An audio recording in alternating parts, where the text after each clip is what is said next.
Hi flowers, welcome back to my channel. Video को start करने से पहले अगर अभी तक आप में से किसी ने मेरे चैनल को सब्सक्राइब नहीं किया है तो प्लीज़ चैनल को सब्सक्राइब, वीडियो को लाइक और नीचे कमेंट करते हुए ज़रूर बताइएगा कि आज का ये पार्ट आप लोग कैसा लगा। इसके अलावा कल की वीडियो में बहुत सारे अच्छे बहुत बहुत प्यारे प्यारे कमेंट आए हैं और बहुत सारे लोगों को इस बात से सरप्राइज़ हुआ है कि मैं वापस आ गई हूँ। मैं कहीं गई नहीं थी, यहीं थी और अपनी पर्सनल लाइफ की वजह से उलझी हुई थी। लेकिन हाँ, वापस तो आ ही चुकी हूँ और मैं अब कंटिन्यू भी करूँगी। और किसी ने मुझे कमेंट किया था, मुझे नाम तो नहीं याद, लेकिन हाँ कमेंट किया था कि आप अपनी लाइफ पे ध्यान दीजिए, किसी और की लाइफ से मतलब काफ़ी अच्छा कमेंट था वो और बहुत अच्छा भी लगा मुझे। आपके लिए स्पेशल थैंक यू बोलना चाहूँगी कि सच में हमें हमारी लाइफ हमारे तरीके से ही जीनी चाहिए, बट ये ज़रूरी नहीं है कि हम अपनी लाइफ को अपनी ही तरीके से जी पाएँ। बहुत सारी ऐसी चीज़ें होती हैं जहाँ पे हम चाह के भी अपनी लाइफ को अपने तरीके से नहीं जी सकते। बहुत सारी मजबूरियाँ होती हैं, बहुत सारी कंडीशंस होती हैं, बहुत ज़्यादा सिचुएशंस होती हैं, लेकिन फिर भी आपके उस कमेंट के लिए बहुत बहुत बहुत शुक्रिया। तो चलिए आगे बढ़ते हैं। यिलिंग और मास्क मैन विंग के नेक्स्ट पार्ट को स्टार्ट करते हैं। लास्ट पार्ट में हमने देखा था कि फाइनली लैनवांग जी यिलिंग की मार्केट में पहुंच चुका था और वहां से वो यिलिंग से मिल भी चुका था। यहाँ आते आते उसके दिमाग में कुछ क्वेश्चंस भी थे, हालांकि उन क्वेश्चंस का आंसर उसने खुद को दे भी दिया था कि नहीं, विंग और यिलिंग दोनों एक नहीं हो सकते। फाइनली जब वो वहाँ पे पहुँचा तो विंग ने उसको देख लिया था और उसने भी विंग को देख लिया था, लेकिन विंग यहाँ पे लैनवांग जी को देख के सरप्राइज्ड था कि वो आज भी सॉरी यिलिंग लैनवांग जी को देख के सरप्राइज्ड था कि आज भी वो अपने ही गेटअप में था। उसके हाथ में वही बीचिन थी, फॉरहेड पे वही लैन क्लैन का फॉरहेड रिबन था, वही वाइट रोब्स थे, एकदम वही कोल्ड फेस था, कोई भी चेंजेस नहीं थे। फाइनली यिलिंग ने लैनवांग जी को सामने बैठने का इशारा किया और वो बैठ भी गया था। यहाँ पे जैसे ही लैनवांग जी विंग से सॉरी लैनवांग जी यिलिंग के सामने बैठा, मैं थोड़ा सा कंफ्यूज हो जा रही हूँ क्योंकि बार बार ये विंग ही बोलने की आदत है, तो आप समझ जाइएगा कि कहाँ पे मैं यिलिंग यूज़ करना चाहती हूँ और कहाँ पे मैं विंग यूज़ करना चाहती हूँ। हालांकि मैं ध्यान दूंगी कि यिलिंग की जगह पे यिलिंग और विंग की जगह पे विंग ही कर पाऊँ, लेकिन नहीं हो पाया, तो फिर भी आप लोग एडजस्ट कीजिएगा प्लीज़ मेरे लिए। यहाँ पे लैनवांग जी जब यिलिंग के आगे बैठ चुका था तो उसने स्ट्रेट फेस के साथ डायरेक्टली क्वेश्चन पूछा कि उसने उससे यहाँ पे क्यों बुलाया है। तो यहाँ पे यिलिंग थोड़ा सा ड्रामेटिकली उसको आंसर करता है कि क्या वो उससे प्यार से बात नहीं कर सकता। तो यहाँ पे लैनवांग जी उसकी तरफ देखते हुए बोलता है कि प्यार, तुम्हें लगता है कि अभी भी हमें ये सब कुछ कंटिन्यू करना चाहिए। तो यहाँ पे यिलिंग रिप्लाई करते हुए बोलता है, क्या तुम्हें नहीं लगता कि तुम भी यही चाहते हो? अगर ऐसा नहीं होता तुम आज यहाँ पे नहीं आते। अपनी शादी के दूसरे दिन तुम अपने हस्बैंड को छोड़ के तुम मेरे साथ पे बैठे हुए हो। क्या तुम्हें नहीं लगता कि तुम भी यही चाहते हो? और अगर यही चाहते हो तो बिल्कुल वही करो जो तुम चाहते हो। अगर तुम नहीं चाहते हो तो कोई प्रॉब्लम नहीं है, हम नहीं मिलेंगे। तो यहाँ पे लैनवांग जी यिलिंग की तरफ देखते हुए बोलता, बिल्कुल तुमने सही कहा, मैं चाहता हूँ, लेकिन अच्छा होता कि ये बात तुमने तब भी बोली होती कि मैं जो वो चाहता हूँ मैं वो कर सकता हूँ। जब मैंने तुमसे ये कहा था कि एक बार बस लैंड से आ जाना है, एक बार उस यिलिंग पैट्रियार्क से टकरा जाना, बाकी मैं सब कुछ संभाल लूँगा। लेकिन उस वक्त तो तुम्हारे पास इतनी हिम्मत नहीं थी कि तुम कुछ भी कह पाओ। तुम तो ऐसे उस वक्त चले गए थे जैसे तुम मुझे कभी जानते ही नहीं थे। तो आज तुम ऐसा कैसे बोल सकते हो और तुम्हारे पास क्या राइट्स हैं? तो यहाँ पे यिलिंग जो कि अपनी ड्रिंक इंजॉय कर रहा था, वो ऑलमोस्ट अपने ड्रिंक को बाहर फुहारे की तरफ फेंकते हुए बोलता है, क्या तुम्हारा दिमाग तो ठीक है ना? तुम फिर से उसी बात पे आ गए। तुम्हें लगता है कि मैं ये कर सकता था? अगर मैं ऐसा कर सकता मैं ज़रूर करता। तुम्हें पता होना चाहिए कि यिलिंग पैट्रियार्क से टकराना इतना ईजी नहीं है। और वैसे भी तुम तो ऐसे बात कर रहे हो जैसे कि तुम बहुत बड़े योद्धा थे। उसकी महारानी के सामने तुम खुद नहीं टिक पाए और मुझसे उम्मीद कर रहे हो कि मैं उस इंसान के सामने टिक जाता। मुझे सच में बहुत बड़ा दुख हो रहा है इस वक्त कि तुम ये चाहते थे कि वो यिलिंग पैट्रियार्क मेरा मर्डर कर दे। तो यहाँ पे लैनवांग जी अपने एक आईब्रो को ऊपर उठाते हुए थोड़ा सा कंफ्यूजिंग या फिर क्वेश्चनिंग लुक के साथ यिलिंग को देखता है। उसके बाद बोलता है कि तुम्हें किसने बताया कि मैं उसकी महारानी से हार गया। तो यहाँ पे यिलिंग थोड़ा सा सकबका गया था, उसे नहीं पता चल रहा था उसे क्या आंसर करना चाहिए। यहाँ पे लैन वांग जी को थोड़ा बहुत डाउट हुआ कि कहीं सच में वो आते आते जो सोच रहा था वो सही तो नहीं है ना, क्योंकि अभी तक ये बात शायद जो लोग वहाँ पे थे उनसे बाहर आई ही नहीं है, किसी ने किसी को बताया ही नहीं है। और जिस तरीके की अरेंजमेंट उसने ब्यूरियल माउंट में देखी थी उस हिसाब से तो यही लग रहा था कि ब्यूरियल माउंट के अंदर की बातें बाहर इतनी इजीली नहीं आ सकती। लेकिन ये बात इसे पता है, कैसे हो सकता है ये? तो यहाँ पे वो यीलिंग को थोड़ा सा सस्पिशियस तरीके से देख रहा था। तो यहाँ पे यीलिंग भी समझ चुका था कि लैन वांग जी के दिमाग में कुछ तो चल रहा है, इसलिए उसने भी बात को संभालते हुए जल्दी से रिप्लाई किया, ये कैसा क्वेश्चन है? क्या तुम्हें नहीं पता कि ये बात तो अभी तक पूरी यीलिंग में फैल चुकी है? तुम्हें नहीं पता होगा लेकिन मैं तुम्हें बता दूँ, यहाँ पे हर एक बात आग की तरह फैलती है। और मैंने ये बात इन्हीं लोगों के मुंह से सुनी थी कि तुम उसकी महारानी से हार गए। वैसे मुझे बहुत दुख हुआ था उस वक्त कि महान कल्टीवेटर लैन वांग जी उसकी महारानी के सामने तक नहीं टिक पाएगा। वैसे एक बात बताओ, तुम उसके सामने हार कैसे गए? और हाँ, उसके साथ ये बैटल करने का मतलब क्या था? तो यहाँ पे लैन वांग जी बीइंग जिलिंग की बातों में आ चुका था और वो उसको रिप्लाई करते हुए बोलता है, कोई बहुत बड़ा रीज़न नहीं था। उसने यहाँ पे बस कंडीशन रखी थी कि अगर मुझे महारानी का ओहदा यानी कि हर एक चीज़ का राइट चाहिए तो उसके लिए मुझे उससे जीतना होगा। तो यहाँ पे यीलिंग थोड़ा सा एक्साइटेड होते हुए लैन वांग जी की तरफ देखता है, उसके बाद बोलता है, क्या इतना बड़ा ऑफर था और तुमने ऐसे ही अपने हाथ से जाने दिया? लैन वांग जी, क्या किया ये तुमने? तुम्हें पता है उसकी महारानी होने का मतलब है कि तुम्हें हर एक चीज़ का राइट मिलेगा।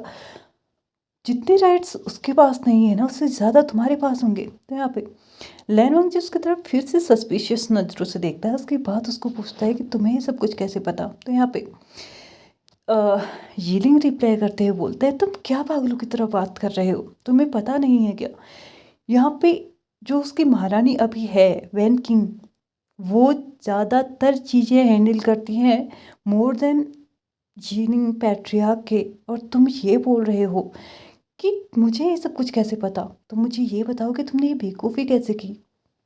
तो यहाँ पे लैन वांग जी एक पल के लिए बोलना तो चाहता था कि यार सच में उसने बेवकूफ़ी कर दी। अगर एक बार वो जीत चुका होता ना तो शायद उसके पास पूरे राइट होते और शायद उसका काम थोड़ा आसान हो चुका होता। वो बोलते बोलते फिर से सोचने लगा कि नहीं, वो अपने अंकल अपने ब्रदर के बीच की जो ये बात है वो किसी को भी नहीं बता सकता, इवन हीलिंग को भी नहीं। भले ही वो उससे प्यार करता है लेकिन फिर भी उसके और उसके बीच में, मतलब हीलिंग और लैन वांग जी के बीच में भी कुछ सीक्रेट्स होंगे, कुछ चीज़ें राज होंगी, तो उनको वैसे ही रहने देना चाहिए। इसलिए लैन वांग जी ने यीलिंग से ये बोल दिया कि उसको कोई ज़्यादा इंटरेस्ट नहीं है, मुझे उसकी महारानी बनने में इंटरेस्ट नहीं है। मुझे कोई मतलब नहीं है कि उसकी महारानी के पास कौन से राइट्स हैं कौन से राइट्स नहीं हैं। मेरे लिए तो ये शादी भी कोई मायने नहीं रखती है। मैं तो चाहता हूँ कि ये शादी जल्दी से जल्दी टूट जाए, उसके लिए मैं कोशिश भी करूँगा।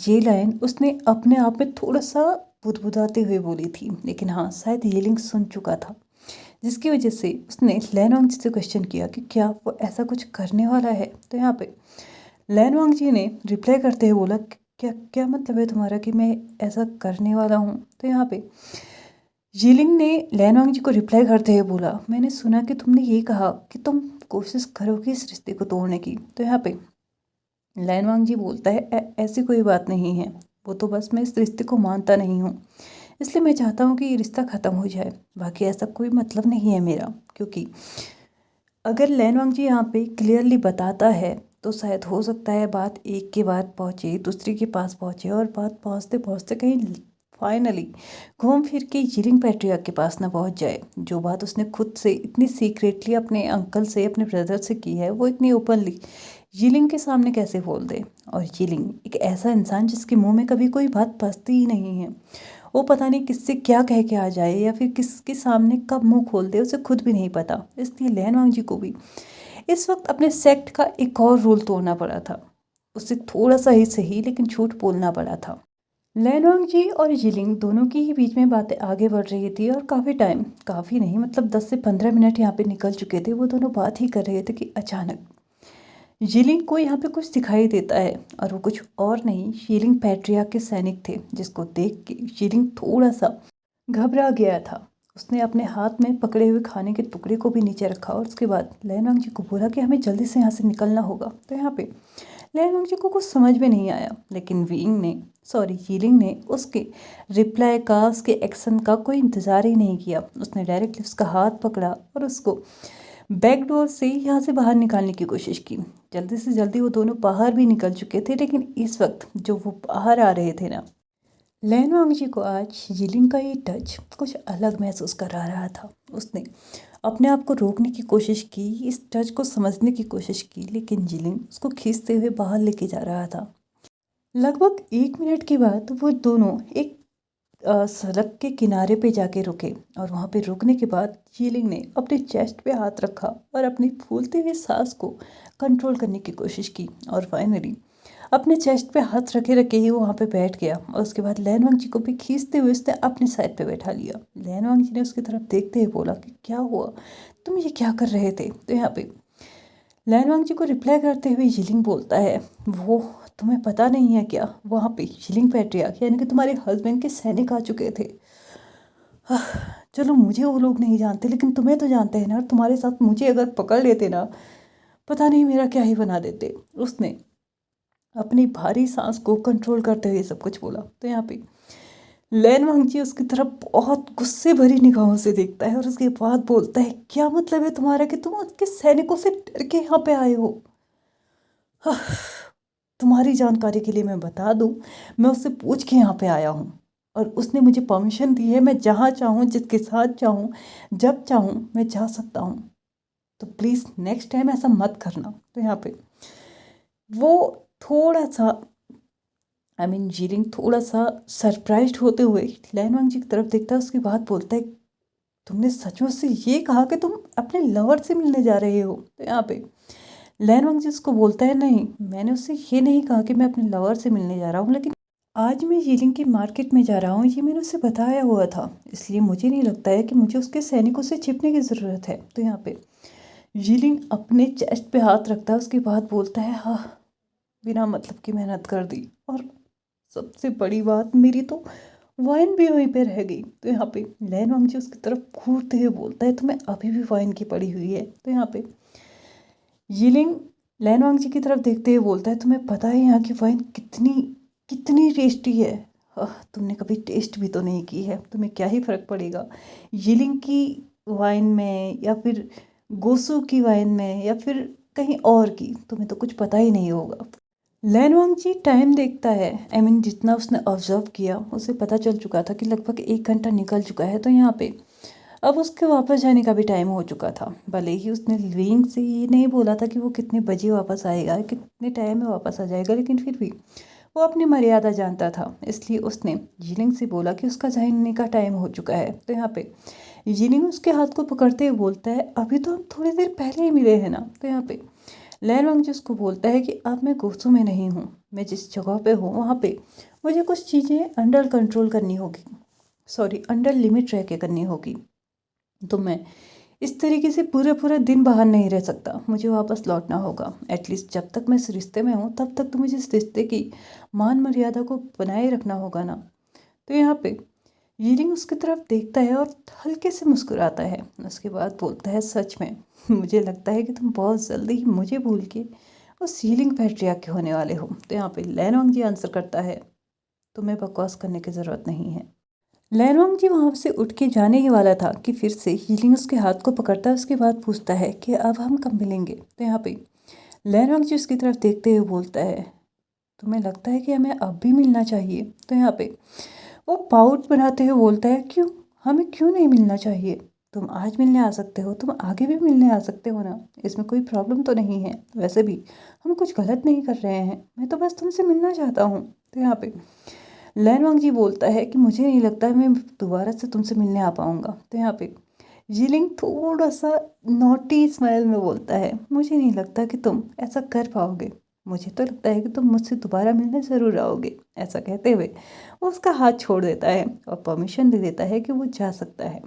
लैनवांग जी बिना यिलिंग की तरफ देखे आगे बढ़ने लगता है, लेकिन जीलिंग के एंड से जो लास्ट सेंटेंस आया था ना, वो कहीं ना कहीं उसको बहुत अच्छा फील करा रही थी। उसे भी कहीं ना कहीं ये यकीन था कि शायद हाँ, वो भी जीलिंग से मिलने ज़रूर आएगा, दोबारा ज़रूर आएगा। लेकिन हाँ, उसने ना ही कोई वादा किया, ना ही उसने ये बोला कि वो कोशिश करेगा, और ना ही उसने कोई झूठी उम्मीद दी, क्योंकि उसे पता था कि शायद हो सकता है कि वो ना भी आए। इसलिए वो इस वक्त ये कह नहीं सकता कि वो ज़रूर आएगा, लेकिन हाँ, कहीं ना कहीं उसे भी ये लग रहा था कि वो ज़रूर आएगा। फाइनली 1 घंटे के बाद लैन वांगजी पूरी जगह को मतलब थोड़ा घूमते फिरते, थोड़ी चीज़ों को देखते हुए ब्यूरियल माउंट पहुंच चुका था। उससे अपने कमरे में आए हुए अभी लगभग 5 मिनट ही हुए होंगे कि तभी उसके डोर पे नॉक होता है, और जैसे ही उसने डोर की तरफ देखा था तो वहाँ पे एक सर्वेंट खड़ा था जिसके हाथ में एक ट्रे थी।